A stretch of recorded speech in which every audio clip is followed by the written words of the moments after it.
नमस्कार मेरे प्यारे सभी साथियों को, मेरा नाम पुष्पेंद्र चौधरी। स्वागत है आप सभी का अपने प्यारे से परिवार रैंकर्स गुरुकुल में। कैसे हैं सभी प्यारे बच्चों? उम्मीद है बहुत अच्छे होंगे साथी।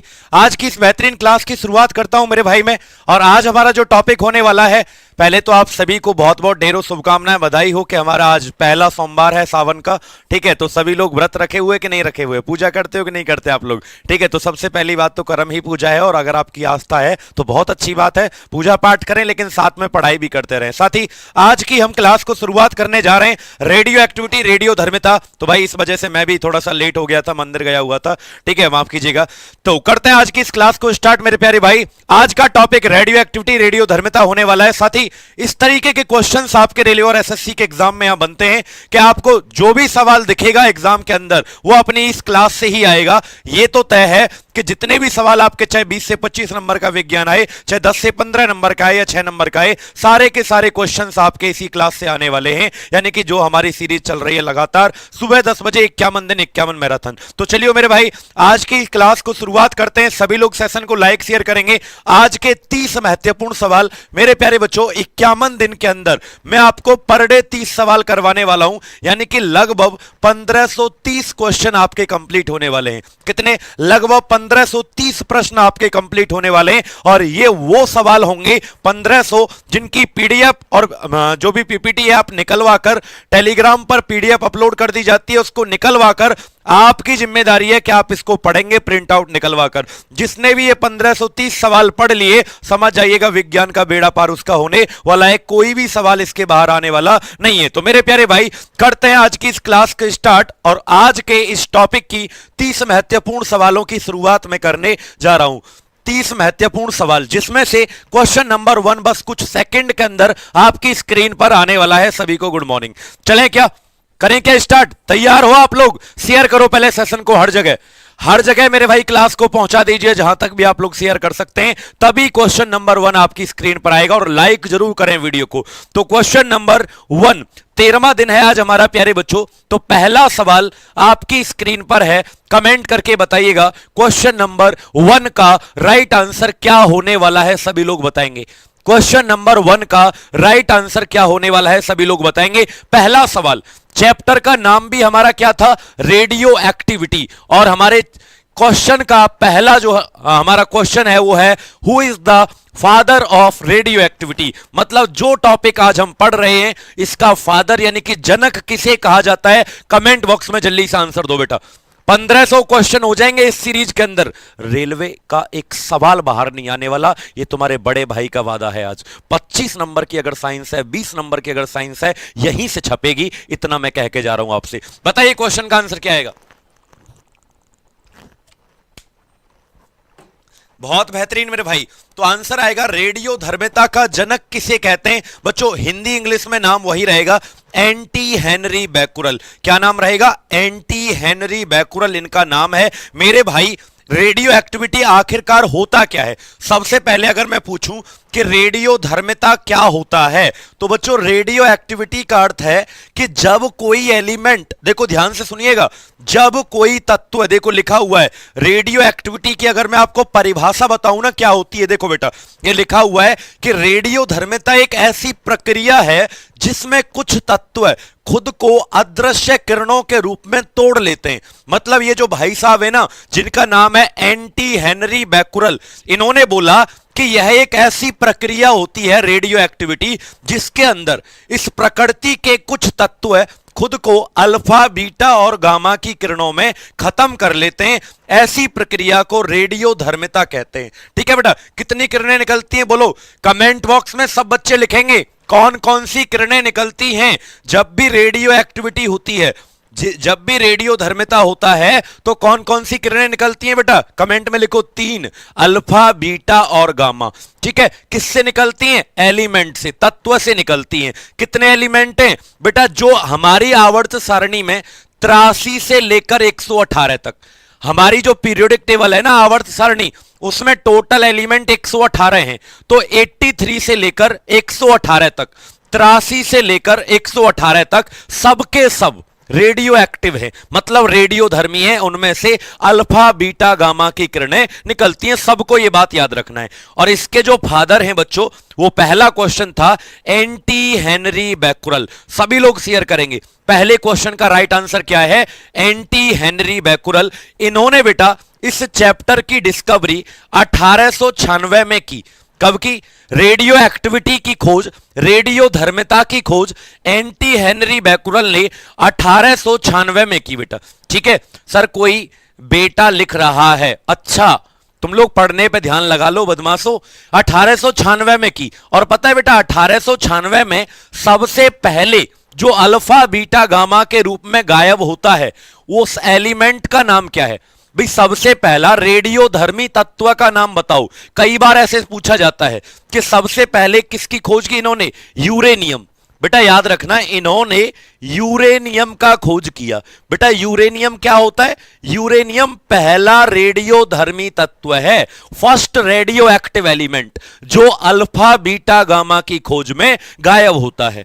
ठीक है, ये 92 नंबर पे आता है। ये मैंने कहा ना कि वो सब रेडियो एक्टिव हैं जो 83 के बाद, या 83 वाला भी, और 118 तक, ये 92 नंबर पे आता है। मेरे भाई क्लास के अंदर 1000 स्टूडेंट लाइव चाहिए, उससे पहले कल की क्लास नहीं होगी। अगर ऐसा नहीं हुआ तो दोस्त मैं पूरी ताकत लगा दूंगा, सवाल बाहर नहीं आने दूंगा पेपर का एक भी।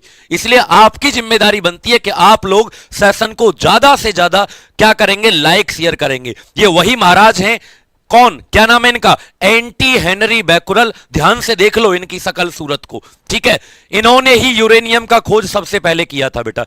ठीक है, चलो अगले क्वेश्चन पर चलते हैं बेटा। Question number 2। क्वेश्चन नंबर 2 का आंसर बताओ। तो बेटा यूरेनियम का खोज किसके द्वारा किया गया? यूरेनियम का खोज किया गया, ये वही साइंटिस्ट हैं जिनका नाम क्या है बेटा? बैकुरल। एंटी है, इसके माथे पर लिख देता हूं, इसके माथे पे लिख दिया, इसका नाम है बैकुरल। एंटी हेनरी बैकुरल इसका नाम है बेटा। क्लियर है? इसने यूरेनियम का खोज किया। यूरेनियम पहला एलिमेंट है, पहला तत्व है जो अल्फा बीटा गामा के रूप में जाता है बेटा, खत्म हो जाता है। ठीक है, अच्छा यूरेनियम कहां से निकाला जाता है? अगर आपको कोई पूछे कि यूरेनियम का अयस्क क्या है, अयस्क कहते हैं बेटा जिससे कोई चीज निकाली जाती है, उसको अयस्क कहा जाता है बेटा। क्लियर है? तो यूरेनियम का जो अयस्क होता है बच्चों, वो याद रखना, वो पिच ब्लेंड होता है। सभी लोग लिख लो अपनी कॉपी में, हिंदी में भी क्या बोलेंगे? Pitch blend. यूरेनियम का जो अयस्क होता है बाबू, वो क्या होता है? पिच ब्लेंड होता है। सभी को ये बात याद रखनी है। क्लियर? पिच ब्लेंड, इससे ये निकाला जाता है। तो अगला क्वेश्चन मेरा ये था कि थोरियम, जो थोरियम है, थोरियम भी एक एलिमेंट है बेटा, थोरियम भी एक तत्व होता है, इसका अयस्क का नाम बताओ। सभी लोग बताएंगे। आज के क्वेश्चंस शानदार है मेरे भाई, एकदम है ना, कहते हैं ना ये वाला लेवल है, ये वाला लेवल एकदम बढ़िया वाला लेवल। बताओ थोरियम के अयस्क का नाम क्या है? तो बच्चों मोनोजाइट सैंड। क्या नाम है? मोनोजाइट रेत कहते हैं। हमारे देश में थोरियम जो है वो 2 स्टेट में ज्यादा पाया जाता है। एक केरल में, आज एक केरल में पाया जाता है बेटा, और एक आपका उड़ीसा में पाया जाता है। एक केरल में पाया जाता है, एक किस में पाया जाता है? उड़ीसा। ये बात याद रखना, थोरियम जो पाया जाता है ये कहां पाया जाता है? केरल और उड़ीसा के रेत में पाया जाता है। और रेत का नाम क्या है बेटा? मोनोजाइट रेत। हिंदी में भी क्या बोलेंगे? बोलो इसको, हिंदी में भी इसको मोनोजाइट रेत के नाम से जानेंगे। मोनोजाइट रेत के नाम से जानेंगे। इसी से थोरियम निकाला जाता है। सबसे ज्यादा बिजली का उत्पादन, इलेक्ट्रिसिटी का प्रोडक्शन भारत देश थोरियम का ही प्रयोग करके कर सकता है साथी। क्लियर है? सभी को यहां तक याद हो गया? लाइक करो भाई, सेशन कोड जल्दी से शेयर कर दो हर जगह। ये क्लास आपकी है, आपको सिलेक्शन दिलवाएगी, आपके सारे सपने पूरे करेगी जो भी आपने देखे हैं बच्चों। ठीक है, तो सभी लोग बताएंगे कि थोरियम हमारे देश में सबसे ज्यादा केरल और उड़ीसा में पाया जाता है। चलिए बेटा तीसरे क्वेश्चन का नाम बताओ जल्दी से। तीसरे क्वेश्चन का आंसर बताइएगा जल्दी से, शेयर करो क्लास को भाई।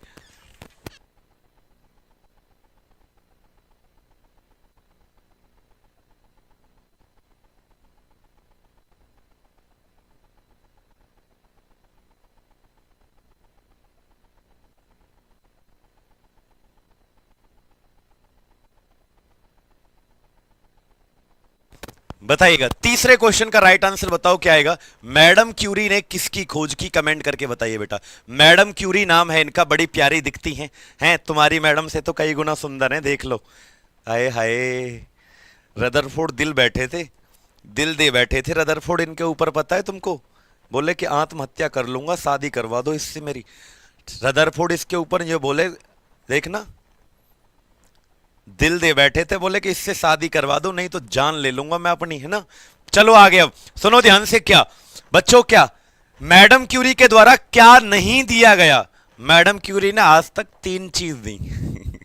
मैडम क्यूरी ने कितनी चीज दी है? 3।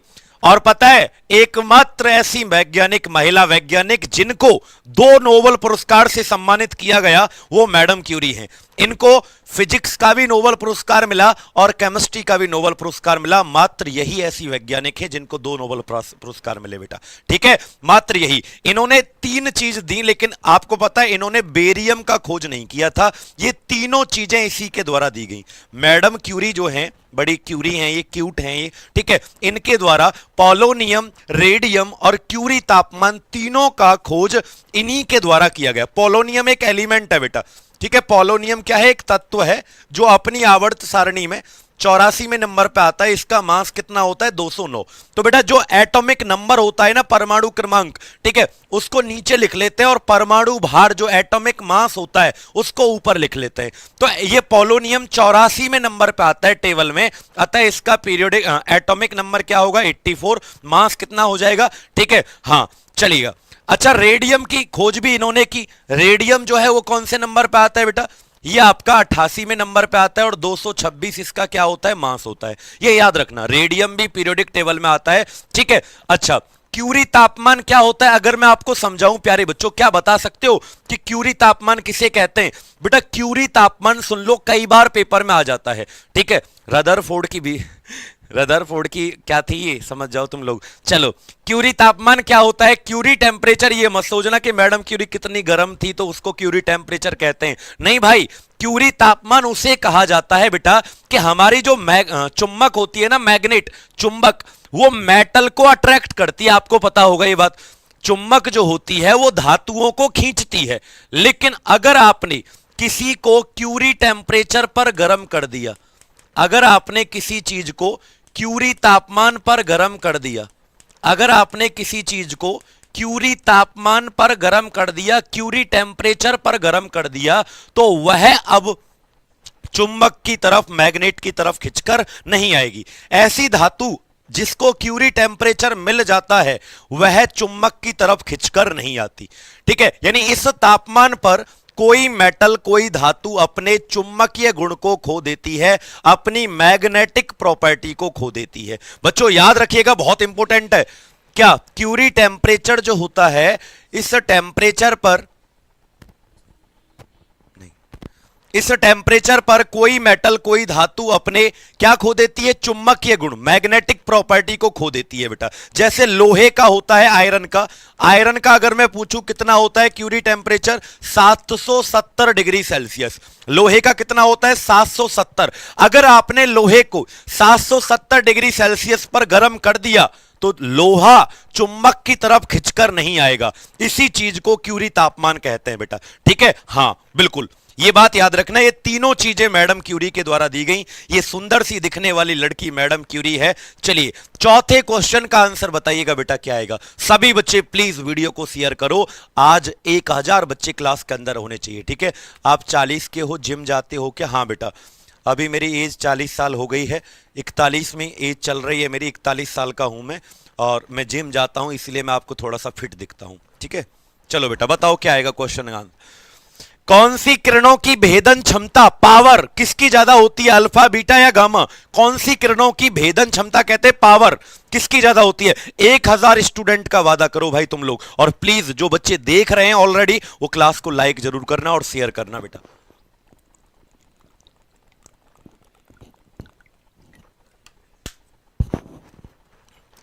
चलिए बेटा, तो आंसर याद रखना गामा। चलो थोड़ा सा फास्ट चलते हैं बेटा। गामा जो है इसकी भेदन क्षमता सबसे ज्यादा। अल्फा, बीटा, गामा तीनों की खोज किसके द्वारा की गई? किसके द्वारा की गई? रदरफोर्ड के द्वारा की गई। किसके द्वारा की गई? रदरफोर्ड के द्वारा की गई। ये आंसर आपको क्या करना है? याद। अल्फा बीटा गामा तीनों की खोज किसके द्वारा की गई? रदरफोर्ड के द्वारा की गई, याद रखना बेटा। सबसे ज्यादा ताकतवर कौन सी होती है? गामा। गामा सबसे ज्यादा ताकतवर, उससे कम कौन होता है? फिर उससे कम बीटा होता है, और उससे कम क्या होता है बच्चों? याद रखना अल्फा होता है।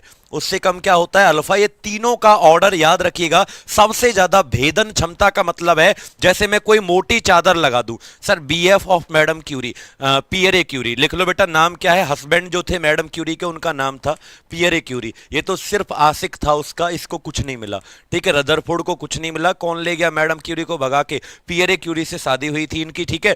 हाँ, कहां के रहने वाले थे ये? पोलैंड के रहने वाले थे। तो दहेज में एक एलिमेंट मिला था जिसका नाम था पोलोनियम, ठीक है, जो मैंने पिछली स्लाइड पर बताया। दहेज में मिला था, पोलैंड से क्या बन गया? पोलोनियम। अच्छा बताओ बेटा, तो गामा जो है ये सबसे ज्यादा, अगर कोई मेटल की सीट है, धातु की चादर, ठीक है, तो उसमें से पार निकल सकता है। 100 सेंटीमीटर भी अगर कोई मोटी धातु की चादर है, 100 सेंटीमीटर, उसको भी पार कर देता है। बीटा करता है 10 सेंटीमीटर मोटी चादर। मैं जो भी बोल रहा हूं वो सब इंपोर्टेंट है कि गामा कितनी मोटी चादर को पार करता है? 100 सेंटीमीटर वाइड सीट। वाइड ये कितनी को करता है? 10। बेटा ये लिख लो अपनी कॉपी में, 10 सेंटीमीटर वाइड। सबको पेपर में पूछा जाता है कि गामा बीटा से कितना ज्यादा ताकतवर है, तो 10 गुना, क्योंकि ये 10 सेंटीमीटर चौड़ी चादर को पार करता है, ये 100 सेंटीमीटर। इट मींस ये कितना टाइम्स हो गया? 10 गुना ज्यादा पावरफुल हो गया। कौन बेटा? गामा। किससे? बीटा से। और अल्फा तो बेचारा सा है, उसको तो कागज से भी रोका जा सकता है, उसकी इतनी औकात नहीं है कि वो कागज को भी पार कर पाए। समझ पा रहे हो बेटा? तो याद रखिएगा, ये 100 सेंटीमीटर मोटी चादर को पार कर सकता है, और यह 10 सेंटीमीटर मोटी चादर को पार कर सकता है, ठीक है बेटा। चलिएगा क्वेश्चन नंबर 5 की तरफ बढ़ते हैं बेटा। बताइएगा क्वेश्चन नंबर 5 का राइट आंसर क्या आएगा? सभी मेरे प्यारे भाई क्वेश्चन 5 का आंसर बताएंगे प्लीज। वीडियो को बेटा अगर पसंद आ रहा होगा तो लाइक शेयर जरूर करना। तो गामा कितना ज्यादा ताकतवर होता है बेटा? गामा कितना ज्यादा ताकतवर होता है बीटा से? 10 गुना। जहां वो 100 सेंटीमीटर करता है, ये 10 सेंटीमीटर करता है। बताओ बेटा क्या आएगा जल्दी से क्वेश्चन का आंसर। किन अभिक्रियाओं में इलेक्ट्रॉन भाग नहीं लेता? Name the reaction in which electron do not participate. किन अभिक्रियाओं में इलेक्ट्रॉन भाग नहीं लेता? कौन सी अभिक्रियाएं होती हैं बेटा? Right answer is the nuclear reaction. नाभिकीय अभिक्रियाएं। किसमें बेटा? नाभिकीय अभिक्रियाओं में। क्यों? क्योंकि नाभिकीय अभिक्रियाएं उसे कहते हैं, नाम से ही पता चल रहा है नाभिकीय। जैसे ये कोई एटम होता है बेटा, ये क्या होता है? कोई एटम। एटम का अर्थ क्या होता है? परमाणु होता है। तो परमाणु के अंदर, सुन लो रेलवे वाले स्टूडेंट सभी, क्लास 25 नंबर 20 नंबर दिलवाएगी ये आपको 51 दिन 51 मैराथन। और जितने भी बच्चों का प्री का एग्जाम है एसएससी का, वो भी ध्यान से सुन लो, सभी के लिए क्लास बहुत इंपॉर्टेंट है बेटा, ठीक है। सुनो, क्या कोई भी परमाणु होता है उसके अंदर क्या पाया जाता है? उसके अंदर न्यूक्लियस यानी कि नाभिक पाया जाता है। क्या पाया जाता है उसके अंदर? नाभिक। इसके अंदर दो चीज होती हैं, प्रोटॉन न्यूट्रॉन, और बाहर कौन होता है बेटा? इलेक्ट्रॉन। बाहर कौन होता है? इलेक्ट्रॉन। मेरे प्यारे बच्चों, मैंने कहा नाभिकीय अभिक्रियाएं, तो इसका मतलब इनमें कौन भाग लेगा? सिर्फ न्यूक्लियस भाग लेगा। नाभिकीय अभिक्रियाओं में कौन भाग लेगा? नाभिक भाग लेगा। यानी कि नाभिक के अंदर कौन कौन है? Proton neutron. तो कौन नहीं लेगा? इलेक्ट्रॉन नहीं लेगा, क्योंकि वो तो आउटसाइड है, वो तो बाहर है। नाभिक के बाहर कौन होता है बेटा? न्यूक्लियस के बाहर इलेक्ट्रॉन।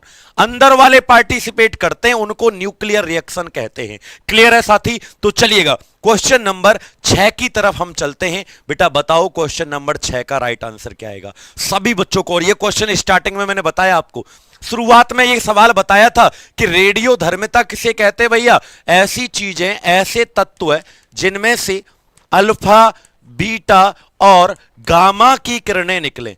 ऐसे तत्व है, ऐसे एलिमेंट जिनमें से अल्फा, बीटा, गामा की किरणें निकलें। इस प्रक्रिया को हम क्या कहते हैं? Radio activity. इस इस आपकी प्रोसेस को रेडियो धर्मिता, रेडियो एक्टिविटी कहा जाता है। कहां से स्टार्ट होती है आपको पता है? जब मैंने आपको पीरियोडिक टेबल वाला टॉपिक पढ़ाया था कल, यानी कि सैटरडे को, तो बच्चों मैंने कहा था कि हमारी आवर्त सारणी में 118 एलिमेंट है बेटा, 118। तो कितने ऐसे हैं जो रेडियो एक्टिव हैं, जिनमें से अल्फा बीटा गामा किरणें निकलती हैं, ये पूछा है इस क्वेश्चन में। तो आंसर क्या आएगा? मोर देन 82 बेटा, 82 से ज्यादा। मतलब रेडियो धर्मिता कहां से स्टार्ट होती है? 83 से लेकर 118 लास्ट तक जाती है। अब आप गिन लो, 83 से गिनना स्टार्ट करो, 118 तक लास्ट तक जाती है बेटा। क्लियर है? 83 से लेकर 118 तक आपकी रेडियो एक्टिविटी चलती है। बच्चों एक इसमें एक्सेप्शन होता है, एक इसमें अपवाद होता है, और यह सीएचएसएल के एग्जाम में बार बार पूछा जाता है। यह जो अपवाद है रेलवे और सीएचएसएल के एग्जाम में बार बार पूछा जाता है कि वैसे तो कहां से कहां तक बताया मैंने? वैसे तो मैंने बताया 83 से लेकर कहां तक बेटा? 118 तक। लेकिन एक एक्सेप्शन पता है क्या होता है? जिसका परमाणु क्रमांक 43 है, एक एलिमेंट है जिसका परमाणु क्रमांक कितना है बेटा? 43। एक तत्व है जिसका परमाणु क्रमांक कितना है? 43। यह भी रेडियो धर्मिता करता है, और इसका नाम है टेक्नीटियम। बेटा लिख लो, हिंदी में भी इसका नाम क्या होगा? इस तत्व का नाम टेक्नीटियम। सबको याद रखना है, आरपीएफ एसआई के एग्जाम का क्वेश्चन है ये, मैं लिख के देता हूं, जाओ पूछा जाएगा 100%। ये वादा है भाई मेरे, एक सवाल गलत नहीं होगा रेलवे के एग्जाम में। वैसे तो 83 से 118 तक, लेकिन टेक्नीटियम एक ऐसा तत्व है, वो भी रेडियो धर्मी है। इसमें से भी अल्फा बीटा गामा निकलती हैं, तो याद रखिएगा बेटा। चलो क्वेश्चन नंबर 7 का आंसर बताओ बेटा, क्या आएगा? क्वेश्चन 7, परमाणु बम का जनक कौन है? Who is the father of atom bomb? सभी लोग बताएंगे कमेंट करके, who is the father of atom bomb. और भाई मैं एक छोटा सा मैसेज भेज देता हूं, ठीक है, प्यारा सा। चलिए बताइएगा, सभी लोगों को शेयर करो भाई, मैं भी शेयर कर रहा हूं। देखो जिनको जरूरत है उनको तो कम से कम शेयर करो बेटा, जिनको जरूरत है उनको तो कम से कम क्या करो बेटा? शेयर करो।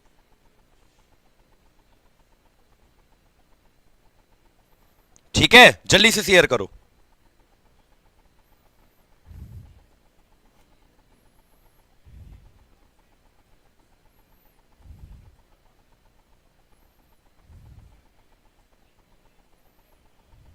जल्दी से शेयर करो बेटा।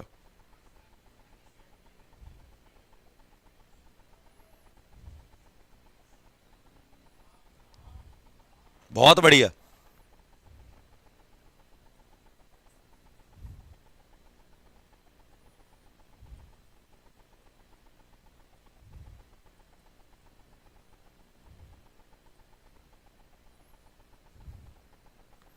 चलो बहुत बढ़िया बेटा, बताओ परमाणु बम का जनक कौन है? माफ कीजिएगा, मुझे 10 सेकंड का समय लगा, कुछ अर्जेंट काम था, इस वजह से मुझे मैसेज करना पड़ा बेटा, उसके लिए दिल से सॉरी। एटम बम का फादर किसे कहते हैं? परमाणु बम का जनक। बच्चों याद रखना, हाइड्रोजन बम का अगर पूछता तो क्या होता? Edward Teller. अगर यहीं पर सवाल पूछा जाता कि हाइड्रोजन बम का फादर कौन है, हाइड्रोजन जो बम होता है इसका फादर कौन है? Edward Teller. लेकिन क्वेश्चन में पूछा है एटम बम, तो आंसर क्या आएगा? Robert Oppenheimer. क्या नाम है बेटा? Robert Oppenheimer. B is the right answer. प्यारे बच्चों, इन्होंने पहले परमाणु बम को बनाया। अच्छा एक बात बताओ, पहले परमाणु बम का अगर मैं नाम पूछूं, पहले परमाणु बम का नाम क्या था? तो याद रखना लिटिल बॉय। बेटा अगर मैं पूछूं पहला परमाणु बम जो रॉबर्ट ओपनहीमर के द्वारा, सभी लोग प्लीज वीडियो को शेयर करो, 150 बच्चों की कमी है, 1000 स्टूडेंट मुझे लाइव चाहिए भाई, ऐसे काम नहीं चलेगा। क्या भाई? रॉबर्ट ओपनहीमर ने पहला परमाणु बम बनाया जिसका नाम लिटिल बॉय। और इसके अंदर अगर मैं पूछूं कि फ्यूल, फ्यूल किसे कहते हैं? ईंधन। कौन सा ईंधन इसके अंदर भरा गया? तो बेटा यूरेनियम को इसके अंदर भरा गया था। किसको भरा गया था? सभी लोग लिख लो कि कौन से ईंधन को पहले परमाणु बम लिटिल बॉय में भरा गया था? तो यूरेनियम को। यह वही परमाणु बम है जो अमेरिका ने जापान के शहर 6 अगस्त को कहां फेंका था? हिरोशिमा शहर के ऊपर डाला था। कौन सा परमाणु बम? Little boy. लेकिन अगर मैं बात करूं भैया दूसरे परमाणु बम की, इसका नाम क्या है? तो फैटमैन। क्या नाम है इसका? फैटमैन इसका नाम है। इसके अंदर जो ईंधन भरा गया, इसके अंदर जो ईंधन भरा गया, सब बच्चे गलत कर देते हैं जब भी ये रेलवे के एग्जाम में आया। बहुत आता है पेपर कि बताओ फैट मैन के अंदर ईंधन क्या भरा गया, तो हम पता है क्या टिक लगा देते हैं, फिर से यूरेनियम, जो कि गलत है। हमेशा यूरेनियम का प्रयोग नहीं होता है मेरे बच्चे, याद रखना। इसके अंदर प्लूटोनियम भरा गया। क्या भरा गया इसके अंदर? प्लूटोनियम इसके अंदर भरा गया, सबको याद रखनी है प्लूटोनियम। तो दोनों को याद रखना, पहले परमाणु बम में क्या भरा गया? यूरेनियम, दूसरे में प्लूटोनियम। ये वही परमाणु बम है बेटा जो जापान के किस शहर पर गिरा गया था? हिरोशिमा पर। और ये वही है जो किसके ऊपर गिराया गया था? नागासाकी।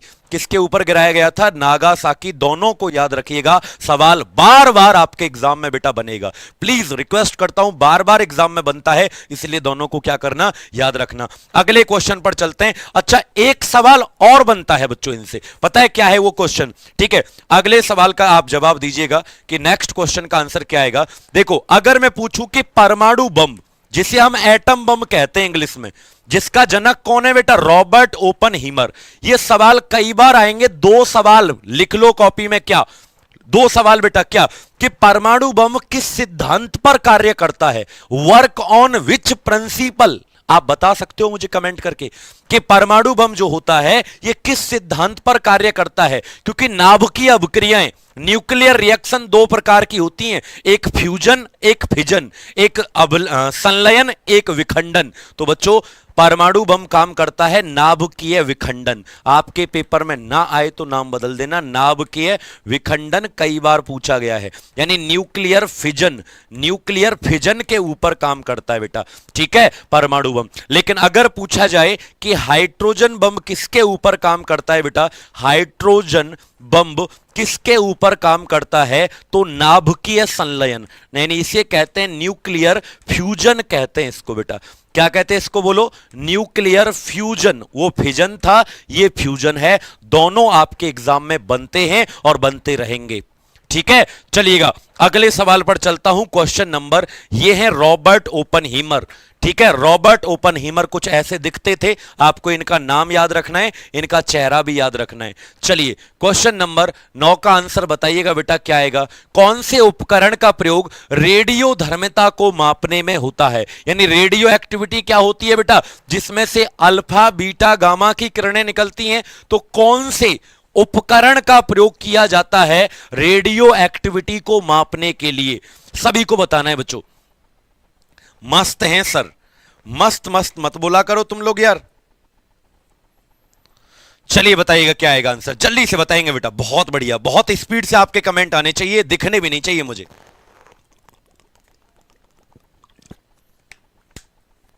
तुम लोग शेयर नहीं कर रहे ना बाबू, इसका मतलब तुम मेरे बाबू नहीं हो। ठीक है, चलिए ठीक है। एक कह रहा है सर आपकी बंदी का क्या हुआ? अभी रुक जा, एक डंडा मंगाता हूं, है ना, तेरे लिए बंदी भेजता हूं मैं। बंदी का क्या हुआ? अरे शर्म कर लो थोड़ी सी, है ना, तुम लोग बड़े की तो शर्म कर लिया करो। कौन से उपकरण का प्रयोग रेडियो धर्मिता को मापने में होता है? तो याद रखना, इसका नहीं, ये तो हीट को मापता है। हाँ, बड़े छोटे की शर्म तो कर लो कुछ। ऊष्मा को मापने में होता है। क्यों रे?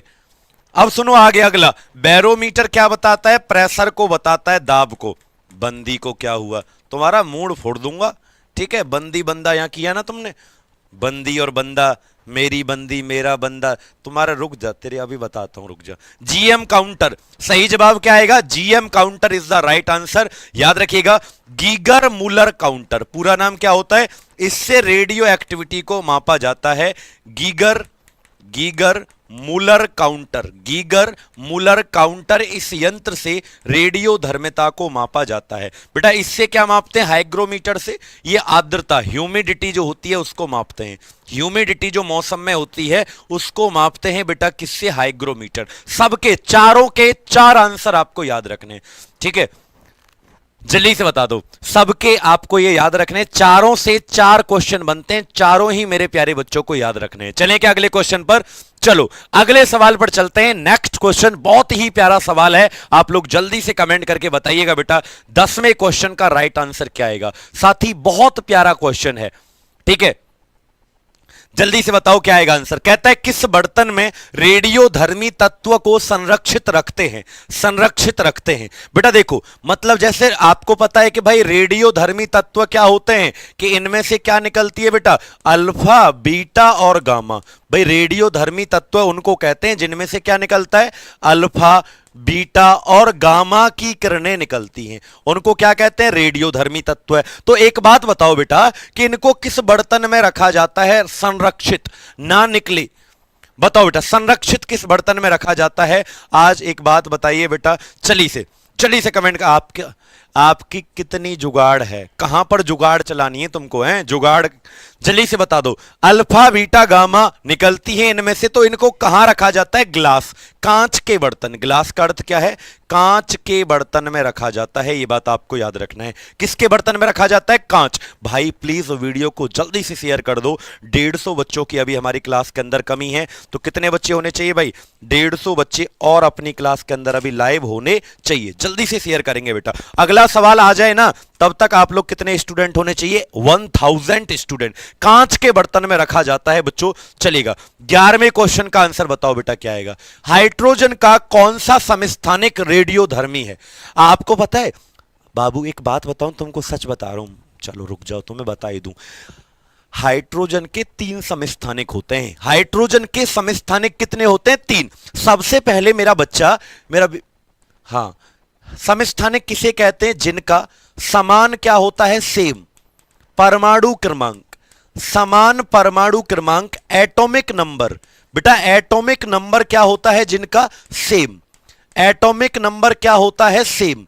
लेकिन परमाणु भार, बेटा बहुत अच्छे से समझाऊंगा, तुम्हारे दिमाग में भर जाएगा, तुम तो क्या बच्चे भी नहीं भूल पाएंगे। तुम्हारा क्या कि परमाणु भार क्या होता है, कहेंगे पापा ने पढ़ा था, हम तो भूल ही नहीं रहे, हमारे पापा पढ़ के आए थे। परमाणु भार क्या होता है, अलग होता है, ठीक है। तो एटॉमिक मास अलग होता है, लेकिन जिनका एटॉमिक नंबर सेम होता है उनको आइसोटोप कहते हैं, समस्थानिक। जैसे हाइड्रोजन के 3 होते हैं, एक 1H1, एक 1H2, एक 1H3। ये हाइड्रोजन के 3 समस्थानिक हैं, आइसोटोप हैं, याद रखना। देखो नीचे वाला सेम दिख रहा है, 1 1 1, मतलब एटॉमिक नंबर वही होता है जो नीचे लिखा रहता है। तो परमाणु क्रमांक तो 1 1 1 है, लेकिन परमाणु भार कितना है, यहां 1 है, यहां 2 है, यहां 3 है, तो सबका एटॉमिक मास अलग है, एटॉमिक नंबर सेम। अच्छा बेटा, ये तो पीने वाले पानी का, जो पीने वाला पानी होता है, पीने वाला पानी,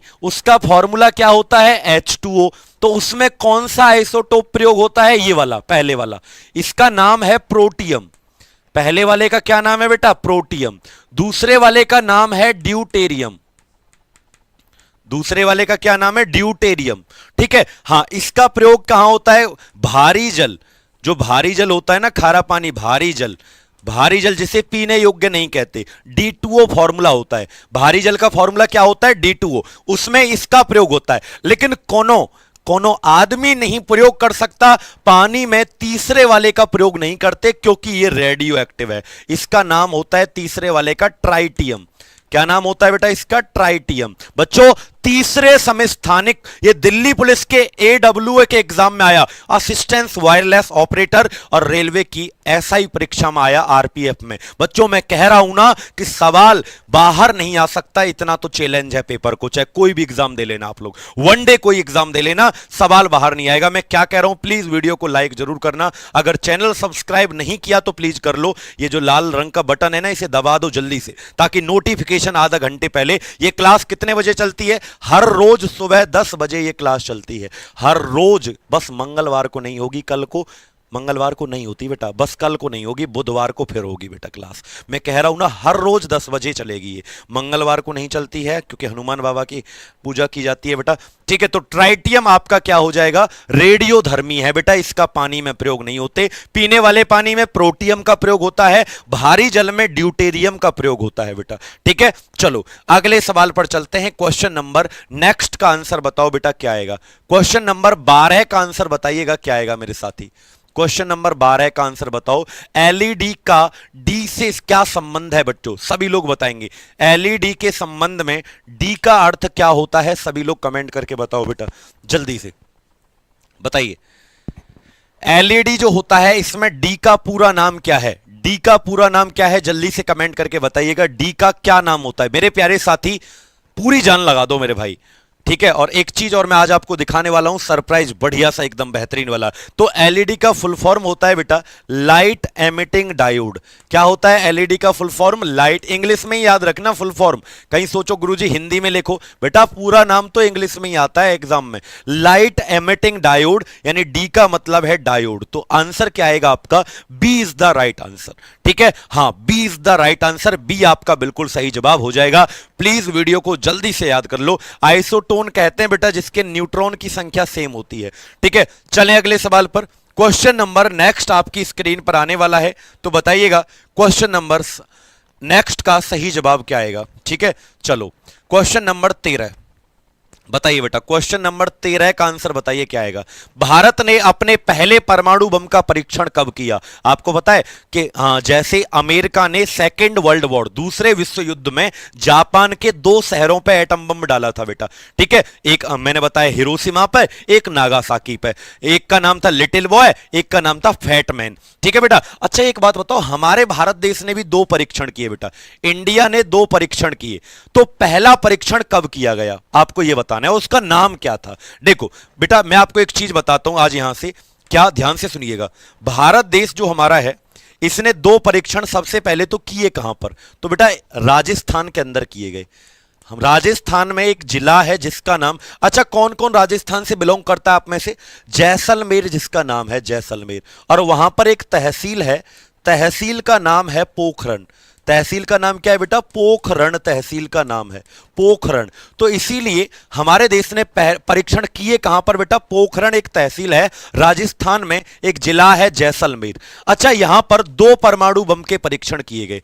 पहले का नाम था बेटा पोखरण 1 और दूसरे का नाम था पोखरण 2। ये 2 परमाणु बम के परीक्षण हमारे देश के द्वारा किए गए।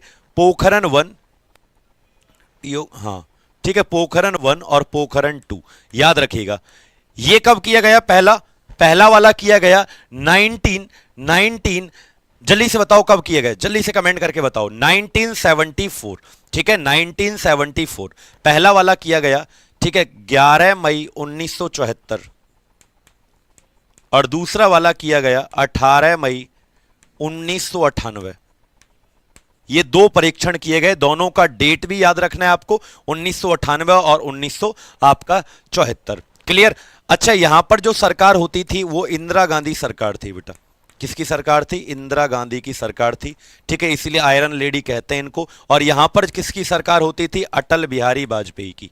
यहां पर किसकी सरकार होती थी? अटल बिहारी वाजपेयी। अच्छा एक सवाल कई बार पूछा जाएगा बेटा, क्या कि इसका टाइटल क्या था? जो यहां पर परमाणु बम छोड़ा इसका टाइटल पूछा जाता है, क्या टाइटल था जो पहला वाला किया गया, ठीक है।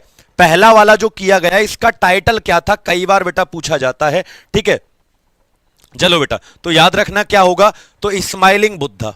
क्या नाम था इसका टाइटल? स्माइलिंग बुद्धा, यानी बुद्ध मुस्कुराए। ये बात याद रखना, कई बार पूछा जाता है इसका टाइटल क्या था, तो स्माइलिंग बुद्धा।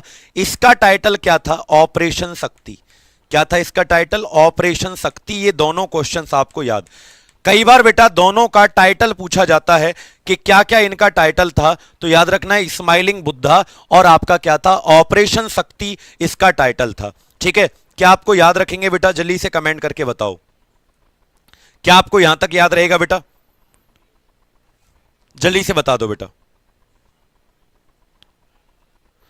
क्या यहां तक याद रहेगा बेटा? जल्दी से बता दो, ठीक है। चलो आगे चलें। अच्छा इसको थोड़ा सा करेक्ट, यहां पर करेक्शन कर लो। ये बेटा 18 है, 18 और ये 11 है। थोड़ा मैंने उधर लिख दिया पहले वाले को क्योंकि दिमाग में 2 चीजें एक साथ चल रही थी। 18 मई 1974, 11 मई 1998 बेटा, इनको थोड़ा सा करेक्शन कर लो, ठीक है। स्माइलिंग बुद्धा, ऐसा मत सोचना कि बुद्ध हंसे थे ऐसे करके बुद्ध हंस रहे हैं, नहीं। अरे बुद्ध तो पता नहीं कब के मर गए, लेकिन बुद्ध पूर्णिमा थी उस दिन, बुद्ध पूर्णिमा की छुट्टी हुआ करती थी, इसीलिए उस दिन बुद्ध पूर्णिमा की बेटा छुट्टी थी। इसका टाइटल बुद्ध क्या पड़ गया? स्माइलिंग बुद्धा। बुद्ध नहीं हंसे थे उस दिन, बुद्ध पूर्णिमा की छुट्टी थी। कहीं सोचो बुद्ध हंसे थे, वहां कुर्सी पर बिठा दिए थे और परीक्षण हो गया, बुद्ध ताली मार के हंस रहे हैं, ऐसा नहीं था, ठीक है। चलो अगले क्वेश्चन पर चलते हैं। क्वेश्चन नंबर 14 का आंसर बताइएगा बेटा क्या आएगा, ठीक है।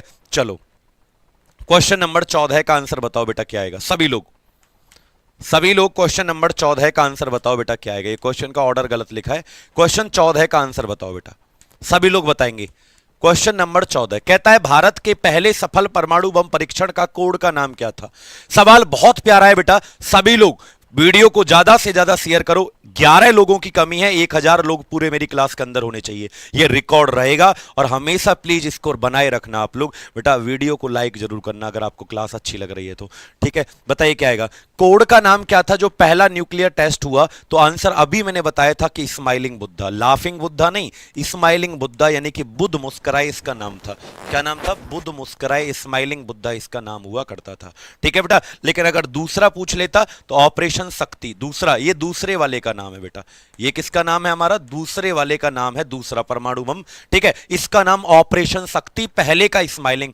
स्माइलिंग और लाफिंग नहीं बेटा, वो स्माइलिंग है, टाइटल ही स्माइलिंग है। ये मत सोचना सर लाफिंग का मतलब भी तो स्माइलिंग होता है। अरे तुम लोग पिट जाओगे, पूरा नाम देखो, स्माइलिंग होता है। ठीक है, चलिए 15वें क्वेश्चन पर चलते हैं। क्वेश्चन नंबर 15 का राइट आंसर क्या आएगा? सभी मेरे प्यारे बच्चों को बताना है क्वेश्चन नंबर 15 का सही जवाब क्या होगा। ठीक है, जल्दी से बताओ बेटा। क्वेश्चन नंबर 15 का राइट आंसर क्या आएगा? सभी को बताना है। ठीक है, जल्दी से। अच्छा एक चीज और मैं आज आपको बता देता हूं भाई, आज आपका एक प्यारा सा यूट्यूब परिवार 10,000 लोगों का होने वाला है, तो मैं चाहता हूं कि आप लोग ही करें इसको, 10,000 आपके सामने ही सेलिब्रेशन किया जाए। ठीक है, तो आज आपका ये प्यारा सा परिवार है। आप लोग यहाँ पर सर्च कर सकते हैं कौन सा, ठीक है, आप सर्च कर सकते हैं साइंस बाई, ठीक है, science by Pushpinder sir YouTube channel. ठीक है, तो आप सर्च कर सकते हैं यहां पर जाकर, क्या, science by Pushpinder sir YouTube channel. आज ये आपका प्यारा सा परिवार, अभी इसके अंदर 100 लोगों की कमी है, तो जल्दी से देखते हैं आज कितने बच्चे क्लास के खत्म होते होते इसको 10,000 कंप्लीट करने वाले हैं। कितने लोगों की कमी है यहाँ पर? 100 सब्सक्राइबर की कमी है। तो जिन्होंने अभी तक इसको यूट्यूब चैनल को सब्सक्राइब नहीं किया, तो आज हमारी खुशी में शामिल जो होना चाहते हैं, जो इस परिवार से जुड़ना चाहते हैं, वो यहाँ पर जुड़ सकते हैं। सर्च इसको, सब्सक्राइब का बटन जो दिख रहा है ना तुमको, ये इसे जल्दी से दबा दो। आज ये 10 के होने चाहिए, 9.89 मतलब लगभग 100 लोगों की कमी है। जल्दी से सब्सक्राइब करो और अपने लोगों तक भी शेयर कर दो, जिससे कि पार्टी कर पाओ तुम लोग। ठीक है, चलिए बहुत बढ़िया, करो करो करो करो जल्दी से। ये 10 दिखना चाहिए मुझे क्लास के लास्ट में, मैं चेक करूंगा। ठीक है, तो इस पर क्या मिलता है बेटा आपको? शॉर्ट्स के माध्यम से डेली लाइफ के जो क्वेश्चन हैं साइंस के, आप देख सकते हो कि चाय पीने से मौत हो रही है, इसलिए चाय क्यों नहीं पीना चाहिए, अगर पीना चाहिए तो किस तरीके से पीना चाहिए। ये आपका आईआईटी का एक रिपोर्ट आया है कल ही, तो कल के हिसाब से मैंने ये वीडियो बना दिया। हर चीज की वीडियो, डेली लाइफ की और क्वेश्चंस की वीडियो है ना, पढ़ने की वीडियोस आपको यहाँ पे दिख जाती हैं। बहुत सारा कंटेंट आपको मिल जाता है इस चैनल पर। ठीक है, चलो तो अगले क्वेश्चन पर चलते हैं बेटा। बताइएगा कि भारत का पहला परमाणु बम विस्फोट पोखरण किस राज्य में है? मतलब पोखरण कहां पर पड़ता है? पोखरण तहसील का नाम है। ठीक है, सभी को करना है सब्सक्राइब बिल्कुल। हाँ, क्लास के खत्म होते, चलिए तो आंसर क्या आएगा? राजस्थान में बेटा। कहां पर है? राजस्थान में। जिले का नाम क्या है? जैसलमेर। और तहसील का नाम क्या है? पोखरण। सभी लोगों को वीडियो को लाइक करना है, चैनल को भी बेटा क्या कर लेना है? सब्सक्राइब कर लेना है। बहुत बेहतरीन। 16वें क्वेश्चन पर चलते हैं बेटा। क्वेश्चन नंबर 16 का आंसर आप लोग बताइएगा क्या आएगा? क्वेश्चन नंबर 16 का सही जवाब। ठीक है, हु डिस्कवर्ड एक्सरे? एक्सरे की खोज किस व्यक्ति के द्वारा की गई? सभी लोगों को बताना है बेटा। ठीक है, चाय के बारे में ऐसी बातें नहीं होंगी बेटा, चाय के बारे में नहीं होंगी ना, तुम उस वीडियो को देखना कि मैंने दिखाया है सबूत भी दिखाया है कि कौन कौन से लोग मर रहे हैं चाय पीने से। प्लीज वो वीडियो तो जरूर ही देख लेना। अगर कुछ भी नहीं देखना चाहते ना, तो वो चाय वाली वीडियो जरूर देखना। चाय कैसे पीनी चाहिए ये भी बताया है कि पीनी कैसे चाहिए और पीनी कैसे नहीं चाहिए, कैसे तुम लोग कैंसर की शिकार हो सकते हो, ये आप लोग याद रखिएगा बेटा। ठीक है, तो बताओ क्या है? एक्सरे की खोज किसके द्वारा की गई? बेटा रॉयंटजन एक वैज्ञानिक है जिन्होंने किसकी खोज की मेरे बच्चे? एक्सरे की खोज की गई, रॉयंटजन। लेकिन अगर मैं पूछूं कि अल्फा बीटा गामा, अल्फा ये बीटा है और ये क्या है बेटा? गामा, इन तीनों की डिस्कवरी किसके द्वारा की गई? तो रदरफोर्ड नाम के वैज्ञानिक हैं बेटा। क्या नाम है इनका? रदरफोर्ड नाम के वैज्ञानिक है जिन्होंने इसकी डिस्कवरी की। रदरफोर्ड इनका नाम है मेरे प्यारे साथी, याद रखिएगा। 3 और 1, 4 क्वेश्चन आपके यहां से तैयार हो गए। चलिएगा अगले क्वेश्चन पर चलते हैं बेटा। क्वेश्चन नंबर है हमारा 17। आप लोग इस क्वेश्चन का जल्दी से आंसर बताओ। बड़ा ही प्यारा सा सवाल है आपकी स्क्रीन पर। कहता है बाईफोकल लेंथ। क्या कहता है बेटा क्वेश्चन? बाईफोकल लेंस कहते हैं जो एक ही चश्मे में 2 लेंस लगा देते हैं ना। अच्छा, कभी आपने देखा है बुढ़े लोगों को कि कि कभी जब वो नजदीक पढ़ते हैं तो नाक पे रख लेते हैं चश्मे को ऐसे, और दूर देखते हैं तो ऐसे सामने लगा लेते हैं चश्मा, तो बाईफोकल लेंस कहते हैं बेटा। ठीक है, चलो बिल्कुल निकल जाएगा बेटा, बिल्कुल रेलवे एकदम पार जाएगा। इन क्वेश्चन को डेली करो, ठीक है, डेली ये क्लास चलेगी और आपका एसएससी का कोई सवाल यहां से बाहर नहीं आ सकता। बच्चों, बाईफोकल लेंस का आविष्कार किसके द्वारा किया गया? तो एक वैज्ञानिक है जिनका नाम है बेंजामिन फ्रैंकलिन। क्या नाम है बेटा जिनका? बेंजामिन फ्रैंकलिन जिनका नाम है, इनके द्वारा क्या किया गया मेरे प्यारे बच्चों? खोज किया गया। ठीक है, चलिएगा, बहुत बढ़िया, बेंजामिन फ्रैंकलिन इनका नाम है। ये वही वैज्ञानिक है बेटा जिन्होंने चार्ज यानी आवेश का भी खोज इनके द्वारा किया गया था। चार्ज यानी कि आवेश का भी खोज इनके द्वारा मेरे प्यारे बच्चों किया था। अच्छा, कल तो बेटा कल, अच्छा एक बात बताओ, कल क्लास होगी क्या? आपसे ही पूछ लेता हूं मैं, कल क्लास होगी क्या? नहीं होगी। कल क्या है? मंगलवार। ठीक है, हनुमान दादा का दिन है, तो कल क्लास नहीं होगी। कब होगी? कल को नहीं, परसों को क्लास जो होगी बेटा, यानी कि ट्यूसडे से अगले दिन जो क्लास होगी उसका टॉपिक लिख लो, एटमॉस्फेयर एंड गैसेस। क्या होगा उसका टॉपिक बेटा? Atmosphere and gases. हिंदी में लिखें वातावरण तथा गैसें। तो ये टॉपिक आपको पहले ही पढ़ के आना है बेटा। कौन सा टॉपिक? एटमॉस्फेयर एंड गैसेस, वातावरण और गैस। ये टॉपिक आपको पढ़कर आना है। ठीक है, कल नहीं परसों को जो भी ये क्लास हमारी चलेगी। 18वें क्वेश्चन पर चलते हैं बच्चों। बताइएगा क्वेश्चन नंबर 18 का राइट आंसर क्या आएगा? सभी लोगों को बताना है बेटा। क्वेश्चन नंबर 18 है, सभी लोगों को बताना है बेटा। निम्नलिखित में से कौन नाभिकीय विखंडन में मंदक का यानी मॉडरेटर जिसे कहते हैं, मंदक का काम कौन करता है? ठीक है बेटा, मेरा क्लास बंद रहता है मंगलवार को, बाकी सब क्लास चलते हैं।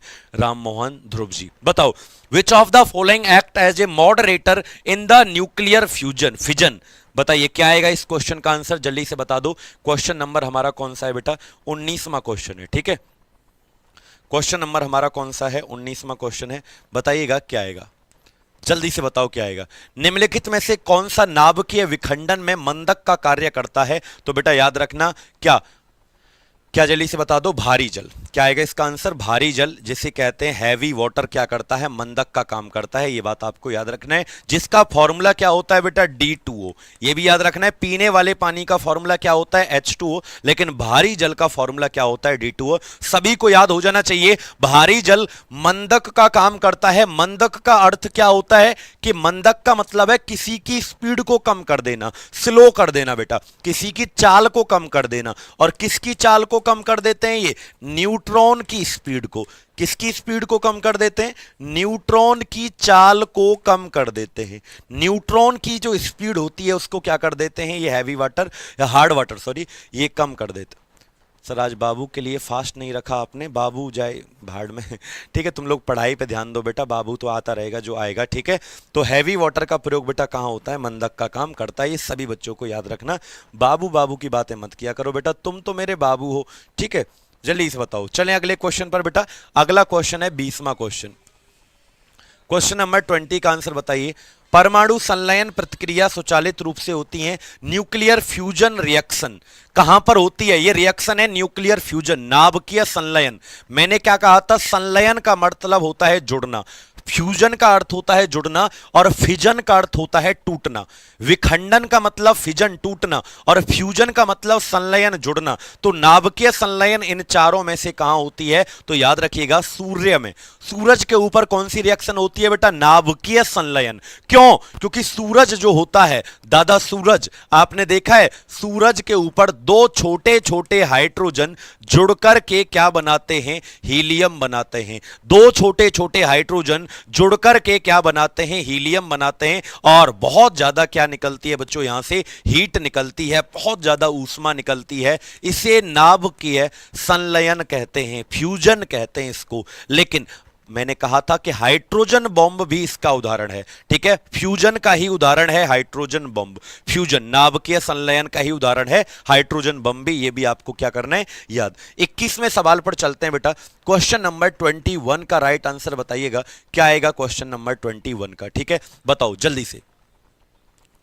क्वेश्चन नंबर 21, सीटी स्कैन में सीटी का पूरा नाम क्या होता है? सभी बच्चों को कमेंट करके बताना है। सीटी स्कैन में सीटी का पूरा नाम क्या होता है? बिल्कुल निकल जाएगा निशी जी, मैं कह रहा हूं ना। अगर आपने ये 51 दिन पूरे देख लिए ना बेटा, रेलवे का कोई सवाल प्रश्न गलत नहीं हो सकता और एसएससी का भी कोई प्रश्न गलत नहीं हो सकता आपका कभी भी। ठीक है, बताओ बेटा क्या आएगा क्वेश्चन का आंसर। प्लीज वीडियो को ज्यादा से ज्यादा आप लाइक तो कर दो भाई, इतना तो कर ही सकते हो। ठीक है, हाँ बताओ क्या आएगा। सीटी में, सीटी का अर्थ क्या होता है तो बच्चों याद रखना, कंप्यूटेड टोमोग्राफी। सीटी का मतलब क्या होता है बोलिएगा, कंप्यूटेड। कहां पे लिखा हुआ है, कंप्यूटेड टोमोग्राफी सीटी का पूरा नाम होता है। बच्चों सीटी स्कैन किससे संबंधित होता है, सीटी स्कैन हमारा संबंधित होता है ब्रेन से। यानी अगर दिमाग की कोई कमी है, मस्तिष्क में कोई कमी है तो उसमें क्या किया जाता है, उस आदमी का सीटी स्कैन बच्चों किया जाता है। क्या किया जाता है, सीटी स्कैन किया जाता है। सारे साथियों को यह बात क्या करनी है, याद रखनी है बेटा, बिल्कुल निकल जाएगा प्रिंस जी। चलें अगले सवाल। लेकिन ईसीजी किससे संबंधित होता है बेटा, ईसीजी किससे संबंधित होता है, ये हार्ट यानी हृदय से संबंधित होता है, ये हृदय से संबंधित होता है। ईसीजी का पूरा नाम होता है इकोकार्डियोग्राफी या इलेक्ट्रोकार्डियोग्राफी, ये आपका हार्ट से संबंधित होता है। ठीक है, चलो तो क्वेश्चन नंबर हमारा कौन सा था मेरे भाई, ये 22वां क्वेश्चन था। क्वेश्चन नंबर कौन सा था, 22वां। 23वें क्वेश्चन पर चलते हैं बेटा, बताइएगा क्वेश्चन नंबर 23 का राइट आंसर क्या आएगा, सभी मेरे प्यारे साथी बताएंगे। आइंस्टीन का विशेष सापेक्षता का सिद्धांत, थ्योरी ऑफ स्पेशल रिलेटिविटी। बेटा सबको जवाब देना है, आइंस्टीन की थ्योरी तो सबने सुना ही होगा। कब दिया गया आइंस्टीन का theory of relativity, Einstein theory of special relativity first proposed इन, कब कब प्रपोज की गई आइंस्टीन की ये थ्योरी, कमेंट करके जल्दी से बताओ बेटा। ठीक है बेटा, जो भी क्वेश्चन का नंबर है एक दो इधर उधर हो गया होगा उसकी चिंता तुम ना करो, क्वेश्चन पे ध्यान दो कि समझने पर ध्यान दे। चाहे क्वेश्चन 10वां है, 12वां है, 25वां है, जो भी है मैटर नहीं करता। ठीक है सर 22 छोड़ दिया, 22 कर बताए तो था अभी। अरे जो भी है क्वेश्चन नंबर पे कौन सा ध्यान देना है तुमको, यहां पे कौन सा वो करना है। ठीक है, जितने भी सवाल करवा रहे हैं आप उस पर बेटा ध्यान दो। ठीक है, क्या आएगा, 1905 में आइंस्टीन का वो थ्योरी ऑफ रिलेटिविटी दिया गया था, इक्वल टू एमसी स्क्वायर, जानते हो ना, इक्वल टू एमसी स्क्वायर। अरे क्वेश्चन नंबर पे ध्यान ना दो, तुमको क्वेश्चन एक कह रहा है 22 छोड़ दिया, 22 छोड़ दिया, भैया 22 लिख ले, इसको 23 को हटा दे, 22 लिख ले, 20 लिख ले, 15 लिख ले। तुमको क्वेश्चन नंबर की पड़ी, सवाल का आंसर नहीं समझना है, क्वेश्चन नंबर देखो। तुम खतरनाक आदमी हो भाई साहब। मैं कभी कभी ये सोचता हूं कि जिंदगी में तुम लोग टीचर बनो, पता है तुमको तुम्हारे जैसे ही स्टूडेंट फिर मिले, मजा तब आएगा तुमको। ठीक है, तो याद रखिएगा क्या भैया, आइंस्टीन का जो विशेष सापेक्षता का सिद्धांत है इक्वल टू एमसी स्क्वायर, ये किसके द्वारा दिया गया, आइंस्टीन के द्वारा, 1905। याद रखिएगा ये डेट बहुत इंपॉर्टेंट है बच्चों। ठीक है, चलिएगा अगला क्वेश्चन है, क्वेश्चन नंबर 24 का आंसर बताइएगा बेटा क्या आएगा। कहता है जियो nano science and technology mission कब स्टार्ट किया गया। एक मिशन है हमारा जिसको कहते हैं nano science and technology mission, ये कब स्टार्ट किया गया, जल्दी से कमेंट करके बताओ बेटा क्या आएगा। Nano science and technology mission was started in, बताइए क्या आएगा बेटा आंसर, कब स्टार्ट किया गया नैनो साइंस एंड टेक्नोलॉजी। तो आंसर पता है क्या आएगा, याद रखिएगा 2007 में स्टार्ट किया गया। क्या कब किया गया, 2007 में स्टार्ट किया गया, सबका गलत है, 2006 जो कह रहे हैं, 2007 में स्टार्ट किया गया था नैनो साइंस एंड टेक्नोलॉजी। ठीक है बेटा, याद रखेंगे आप लोग, क्लियर है सभी बच्चों को यहां तक। आगे चलें अगले क्वेश्चन पर बेटा, बताइएगा। नेक्स्ट क्वेश्चन पर चलते हैं, क्वेश्चन नंबर 25 का आंसर आप लोग बताइएगा बेटा कि क्वेश्चन नंबर 25 का आंसर क्या आएगा। ठीक है, चलें क्वेश्चन नंबर 25 का आंसर आप लोग बताइएगा।